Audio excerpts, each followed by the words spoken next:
just so we can get rid of all these.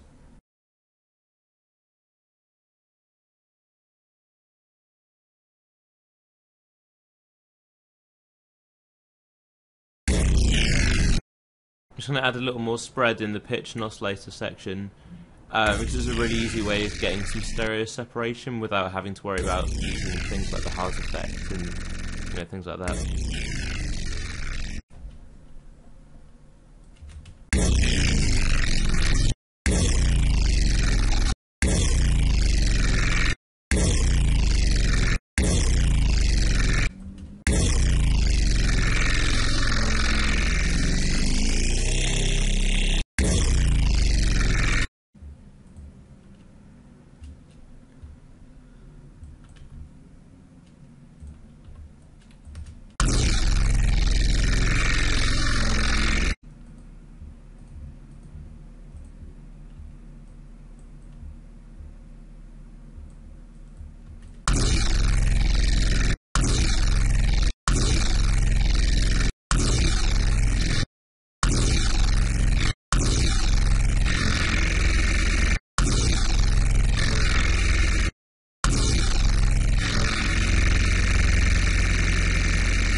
Right, maybe just one or two more things. I'll show you a couple of ways you can automate it differently.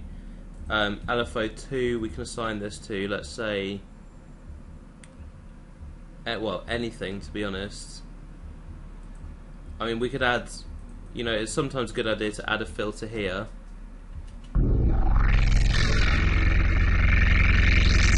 Which we can then modulate with the LFO and create morphs between the different filter types.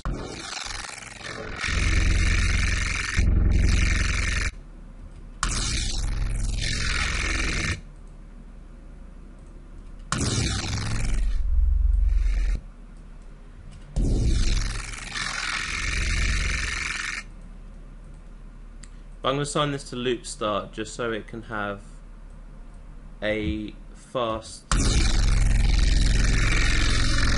oscillation.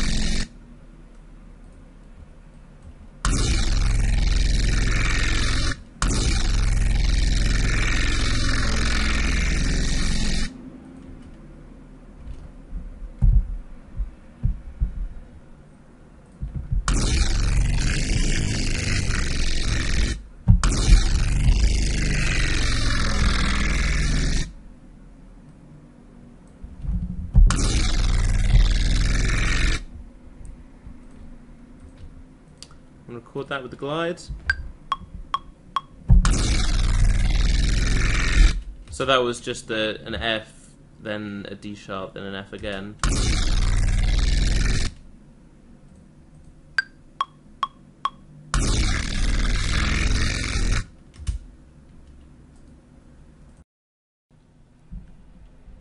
Okay, I think that's enough variation on that bass sound. We've got a lot of different articulations there that we can be arranging in our final piece and create some good, variety in the bass line.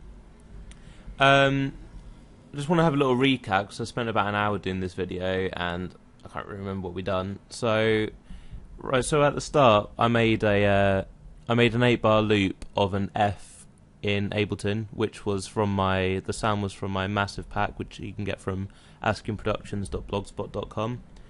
After that, we used Ableton's auto filter to split that 8-bar loop into 3 separate frequency bands, low, mids, and highs, and I showed you how to dictate sort of where you're going to split those. Then after we made the split, we added different effects to each of the frequency bands. The reason we wanted to add those effects is so we could change the dynamics and the harmonic content of the bass sound, as well as the different modulations over time that we made, that I made previously by using the patch in Massive. After bouncing down, I then added the sound to Ableton Sampler, and the reason for that is because, the thing that creates interest in basses is having modulations over time which never repeat. And in Massive, you only have a limited amount of ways you can modulate the sound using things like phasing, ring modulation, things like that.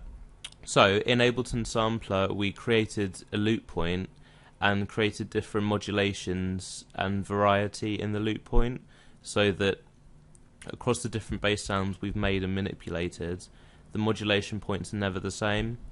Later on I'll show you how you can use fades and layering in Ableton to sort of fuse those modulations together and create non-static sounds. So this method of bass processing is sort of very hit and miss, and unfortunately this time it's been a bit more miss than hit.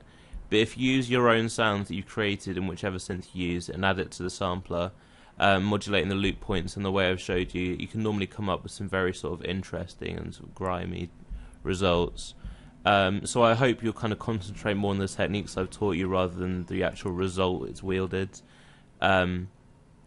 Unfortunately, you know, it's my problem that I've got to run with this now and create a song out of it. But hopefully I'll be able to do it. Okay, thanks very much. As I said, you can get my bank of massive patches for just £10 at skimproductions.blogspot.com. There's a lot of sounds in there. I've been getting some pretty good feedback about it. Go to that website, click buy now on the left hand side, and I'll email it over to you with some kind words. Okay, join me in my next bass video and I'll be creating a completely different bass sound and showing you a way to create some completely different sort of crazy modulations. Alright, thank you very much.